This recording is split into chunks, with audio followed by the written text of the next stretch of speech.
Hello everyone, you're in the office with Joseph Skoda. Today I want to talk to you a little bit about consistency. Consistency. You know, doing things consistently on a regular basis. At least as you promised others or that you promised yourself. I'm going to take these glasses off because I'm still in denial. I don't want to acknowledge that I need glasses from time to time. And why do I need glasses just to look at myself in the camera? I mean, come on, world. So anyways, consistency. We often, let's take parenting for example. You tell your son or daughter if they don't eat all their food, you're going to punish them in one way or another. Of course, when I grew up, punishing us was you didn't leave the table, even if it was overnight until the food was gone. But you punish them, whatever it is. You don't let them go play outside, or you don't do your homework on time, you can't play outside. Great. And you tell them, that's the consequence for not following through. Now, what happens if you don't let them play outside one time, but the next time they don't finish their food, you still allow them to go outside? Maybe you make excuses. Well, their neighbors only has a short amount of time and they want to play.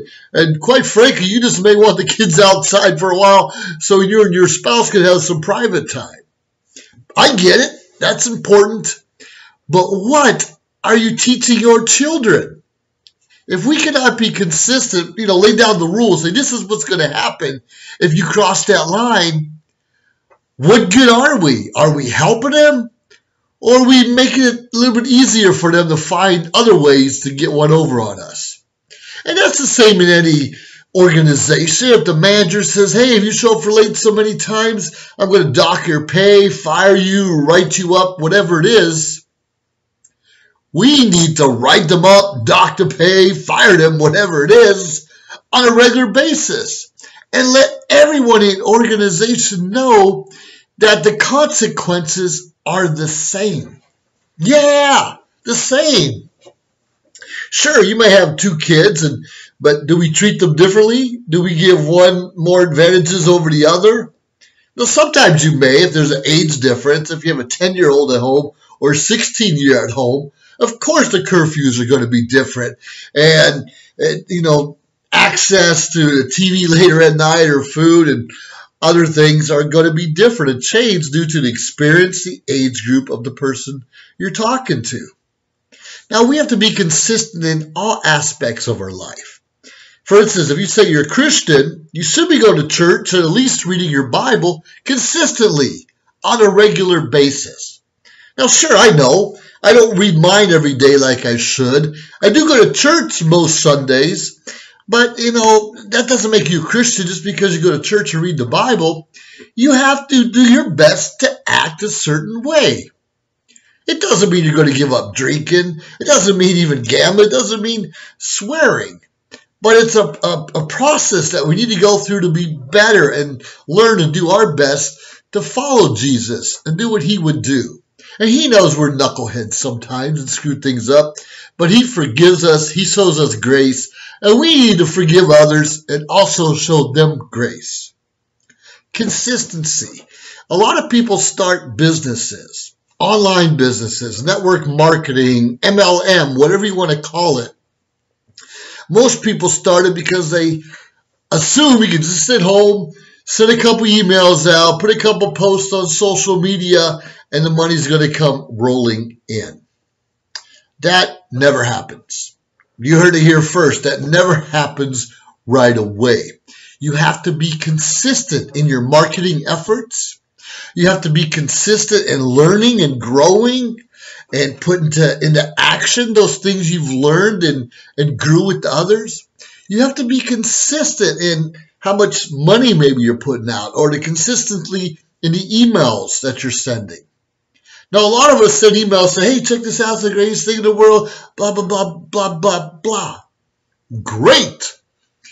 But that rarely works. Maybe in the 80s when email was first invented, that worked.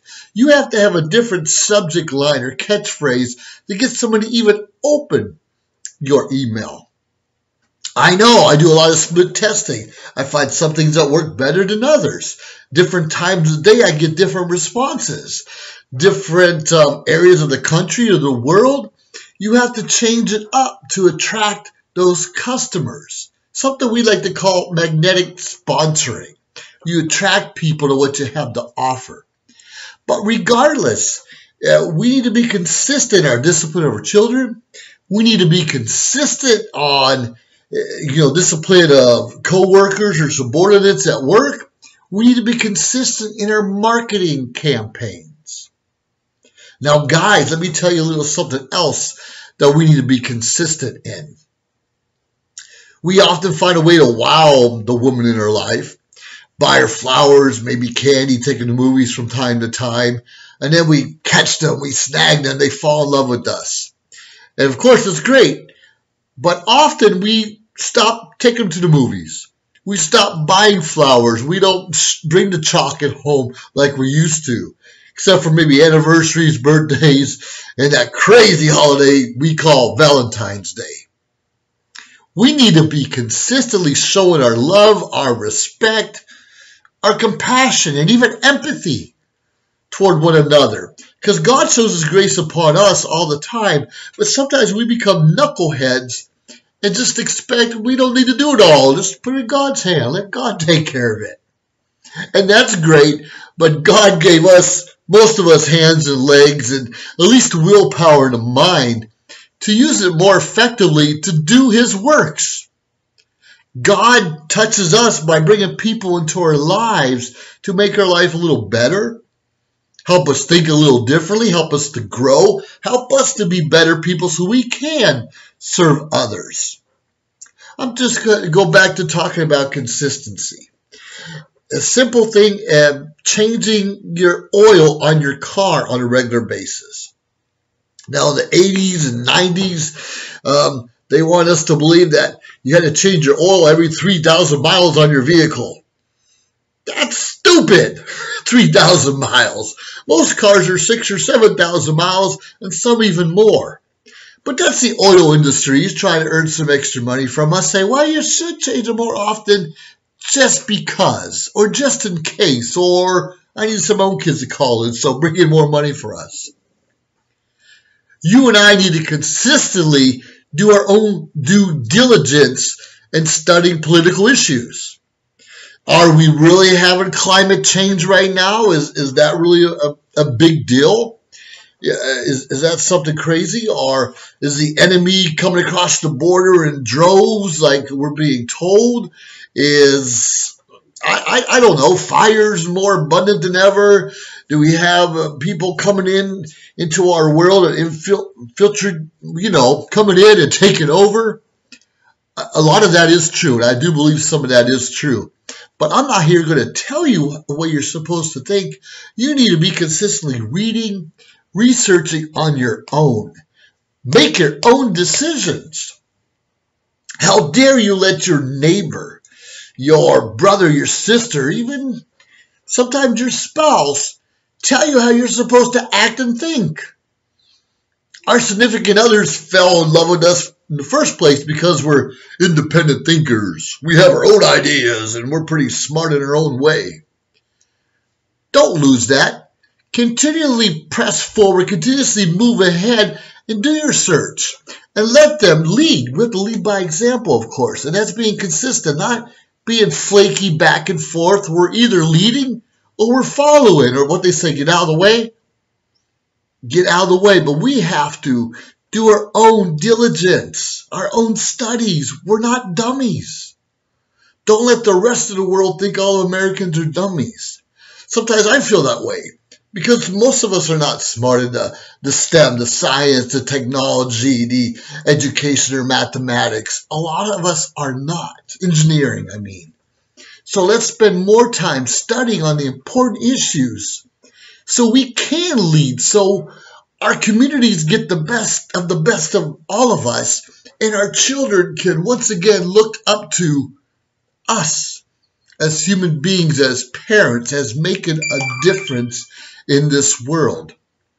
When you stop pointing fingers, I say it all the time, stop blaming everyone else for your problems, your issues, your car fell apart, you had to pay higher in taxes, whatever those issues are. If you don't like your job, go back to school. Learn a new trade. Work a little bit of overtime if you have to. Take some classes at night, and almost everything's available online today. You want more? Work more. You don't have to work 24 hours a day. That's quite stupid. You don't have to work 7 days a week. That's not even smart. Come on, guys. There are different ways. If you have pain and agony and depression, don't just grab a joint and hide in the corner and expect all your troubles to go away. Because when that wears off, you still have the troubles there.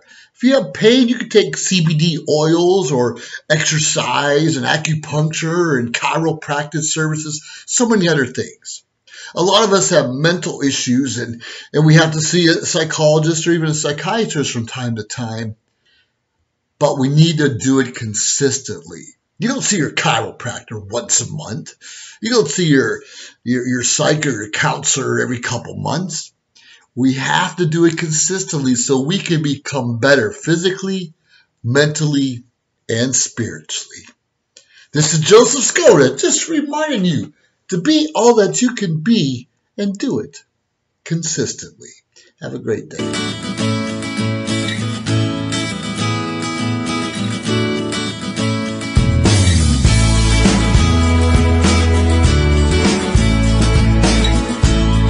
So his job is very hectic, and he realized that it is necessary for him to go and finally take a vacation. But he went on a vacation without planning out the details, and wasn't able to truly enjoy where he went because he had to think about so many things that he didn't plan for. Instead of enjoying his time away from work, he came back with more stress that he was not able to take full advantage of his vacation. But this year, a coworker suggested him to try World Ventures this time to make his vacationing more enjoyable and less stressful. They do not require you to plan anything outside of your transportation, which is also available at discounted rates. Your stay, your transport, and many meals are planned by the club. John liked the idea very much. He tries World Ventures, and his experience with the club was amazing, as he made many friends there with whom he had a great time. John recommends that everyone should try this club, as they are the best in business. See how the VIP-vacation-club.com can give you the right experience without all the hassle. Enjoy the VIP experience that only World Ventures provide. We've reached the age of live streaming on social media shows. You may ask, we're already ahead of the curve, so why do you need to advertise with us? Well, only 8% of the businesses in the US are using digital advertising to grow their business. That's 2 percentage points short of reaching critical mass, which will lead to faster results. We have 20 plus shows with a reach of over 80,000. We'll give you commercial ads, website link, and connections to nonprofit organizations.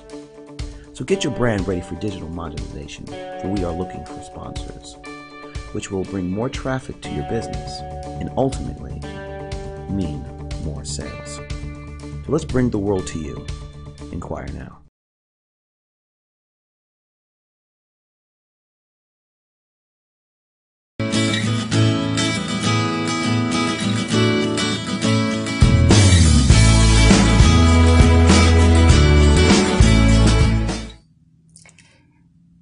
Hello everyone, my name is Joseph Skoda, and today I'm in Pomona, California. I got hired to do some training for an organization out here, a big organization involved with healthcare. Now as I'm driving from San Luis Obispo, it's almost a 4-hour drive, and I had to leave at 5 o'clock in the morning to ensure I arrived on time. But as I'm driving in and the sun's coming up and I'm getting in Los Angeles, Palmdale, Pasadena actually, and coming down further and further closer to Pomona, it kind of looks like a depressed area. You can see windows boarded up, you can see not a lot of homeless, but everything just looked drab and nothing exciting to, get your attention. So I had preconceived notions that where I was going to do some training today was going to be subpar. People were not going to be happy. The organization, wherever I eventually was going to be located, wasn't going to be the best area of town. Boy, was I wrong. This is a top-notch group of people that I've been involved with. Western University of Health Sciences, where I'm doing some training on some employee relations and how we interact together better than we can before.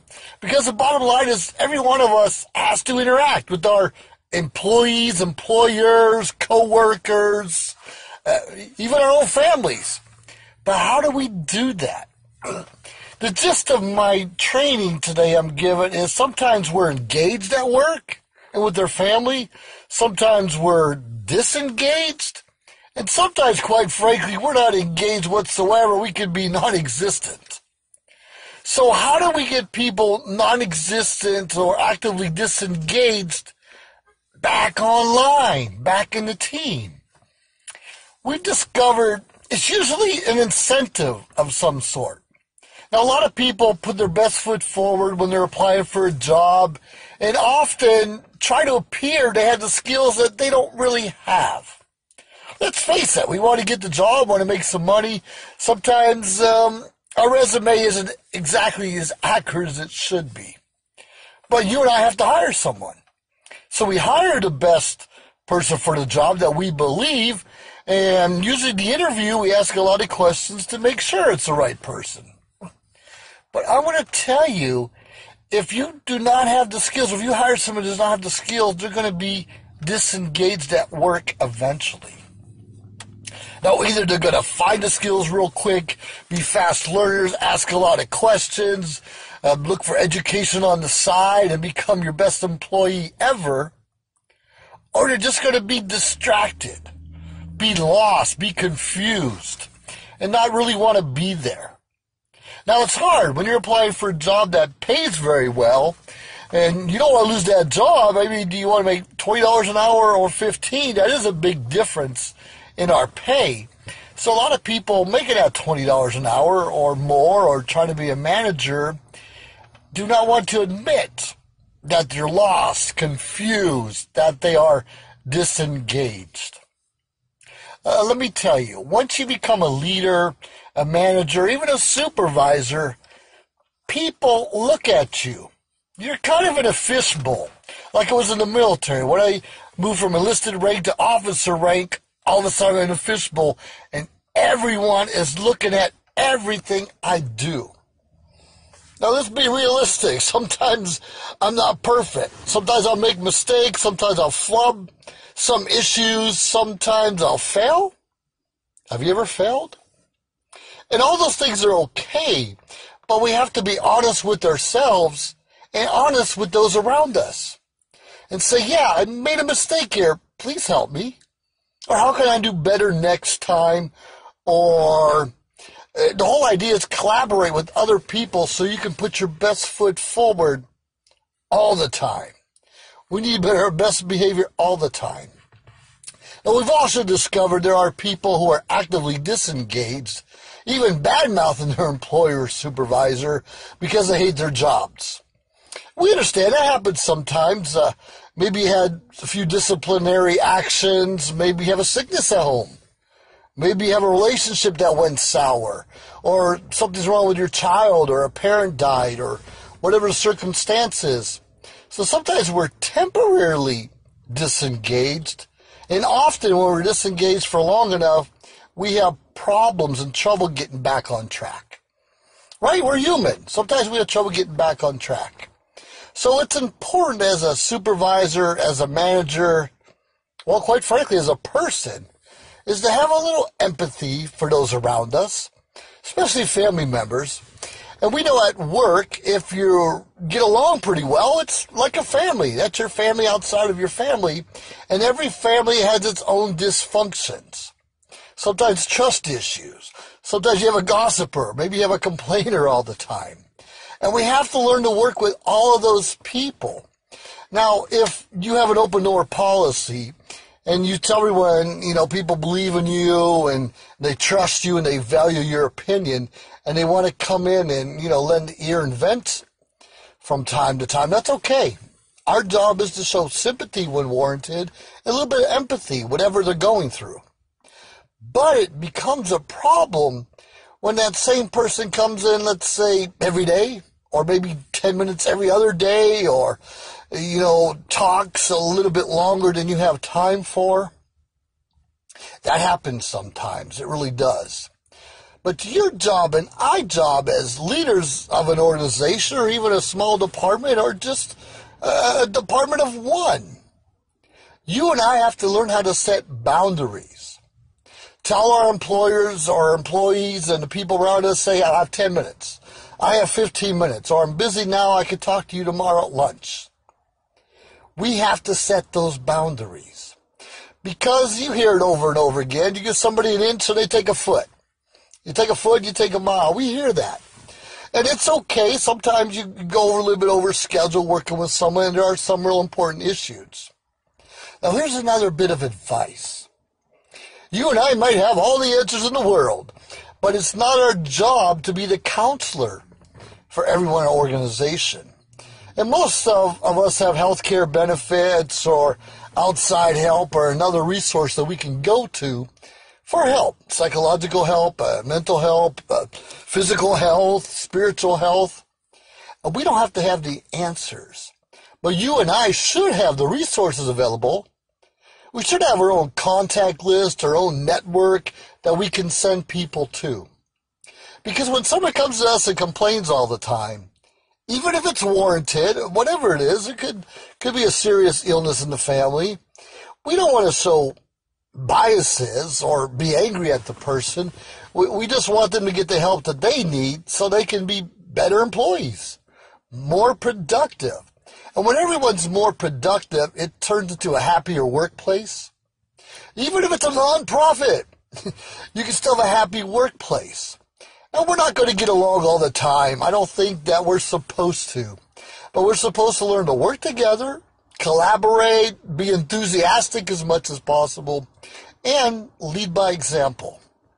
Now, I always believe the best way to run any organization or just be a good person is to serve others. Now, of course, at our job, if you're the boss, you want everyone to serve you, but quite frankly, it's the other way around. If you're the boss, you need to be serving your employer or employee. If they have a vision or they want to achieve certain goals, in their career at the job place, it's our job to help them get there. Because a happy employee is real productive to everyone, and everyone wins. Now, sure, you may not be able to give incentives of cash or days off, but find some kind of incentive. Maybe leave work a little bit early from time to time at the right worker, or little cards of encouragement, or heck, go out there and buy them a meal, a lunch if you have to. Whatever it is, find a way to show appreciation to everyone around you. You don't have to work for them, or they don't have to work for you, but even your own family members or friends, just show them, hey, I appreciate you. Thanks for coming out and hanging out with me. I know I can be a knucklehead sometimes. So we need to find ways to become better, caring people. Now, getting back to me being in Pomona, I signed myself up to do a training course in the morning and a training course in the afternoon. That's a lot of training. So I have to find a way. There's no time to be drinking in between the trainings. There's no time to be getting distracted or losing energy. I have to do whatever I can do to be on top of my game. Because quite frankly, if I'm inebriated or I'm tired or distracted in my own right, they'll find out. It's not hard to look at people and find out what makes them tick or what not makes them tick. So I encourage each and every one of you to do the best you can do. Put your best foot forward. And if you ever in a bind, ever need help, sure, look for someone you can vent to. Keep it within a correct structure and get the professional help if you need it. This has been Joseph Skoda, and do the best you can be. Be the best that you can be. And we're all in this together. We can be happy, live happy, fulfillment lives. Either way, have a great day, everyone. Joseph Skoda, over and out.